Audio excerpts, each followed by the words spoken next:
Ladies and gentlemen, a happy spooky season to you. We are 6 days out from Halloween.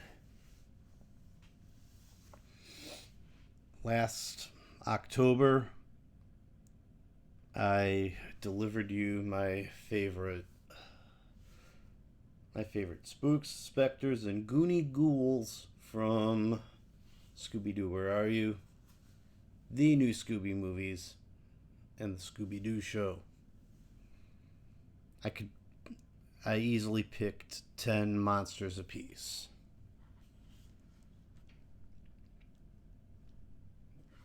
I can also pick 5 slots and defend literally season 1. Just the first season of the Scooby-Doo and Scrappy-Doo show.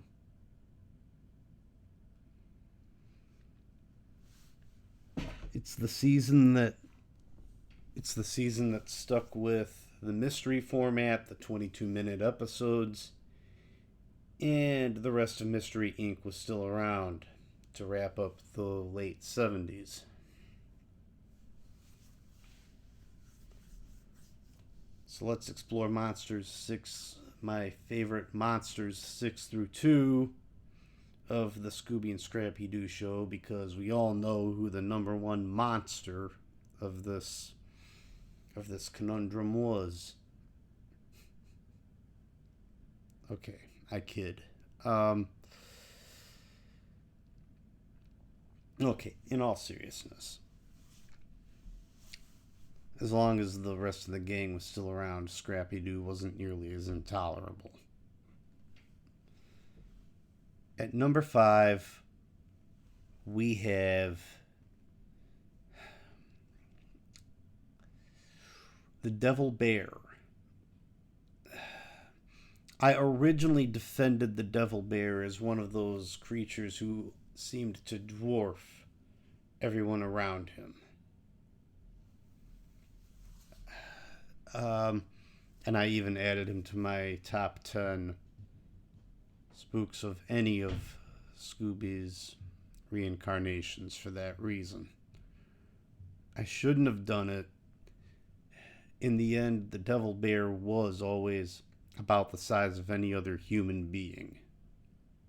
Rewatching it now. Because it literally was the rascally Chuck Hunt in disguise, and who apparently didn't recognize how many claw marks a bear should leave behind. Because that is what gave him away. At number 4,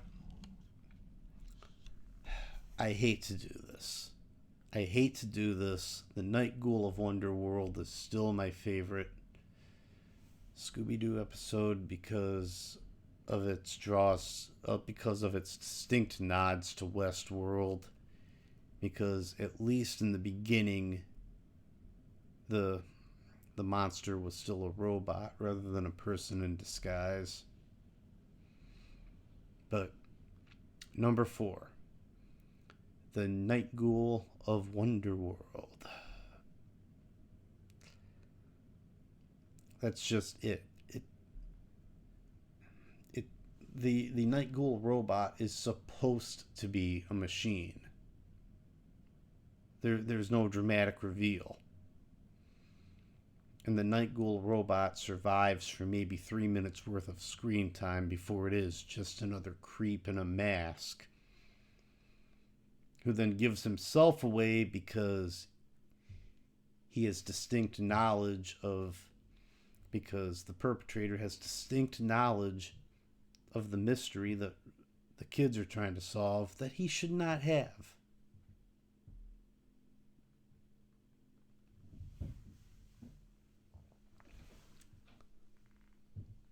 I mean, I don't even remember he was stealing the real crown jewels to pass them off he was stealing the real crown jewels as artifacts for Wonderworld instead of the Wonderworld fakes. That's right.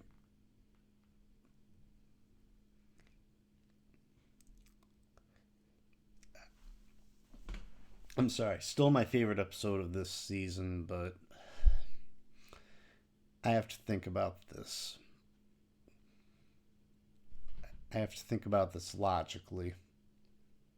The Night Ghoul is number 4 out of 5. Number 3, we have... It's not the Disc Demon, it's... Oh, the Neon Phantom. We have the Neon Phantom with exactly the same powers as Spider-Man's Electro. Great costume disguise.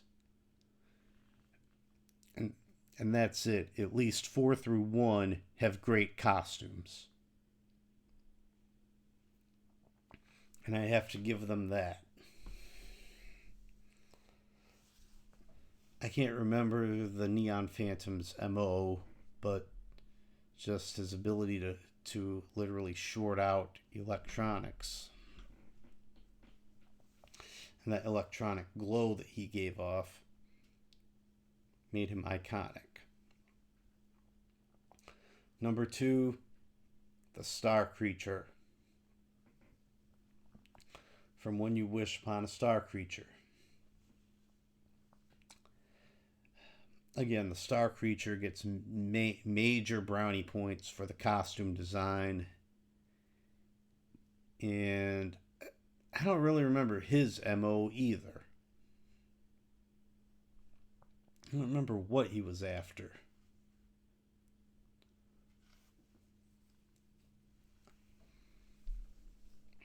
But the Star Creature could have easily been a villain for Fang Face. He could have been a villain for Mighty Man and Yuck. He could have been. But he was a Scooby-Doo villain. And ironically enough, a Hanna-Barbera villain rather than Ruby Spears, who by now had separated off from Hanna-Barbera and owned the other 2 franchises I just mentioned. At number 1, favorite spook for Scooby and Scrappy, the Blue Scarab. A comic book superhero turned supervillain come to life. And one who hint, hint, was very familiar with the Blue Scarab comics, but wasn't actually the writer. Just incorporating everything from the comics into the villain himself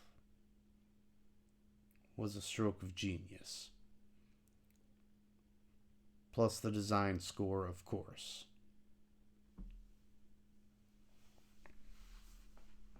Well, that was my defense of Scooby and Scrappy. Numbers 5 through 1. You all have a good spooky season. I'll see you soon. Happy Halloween, guys.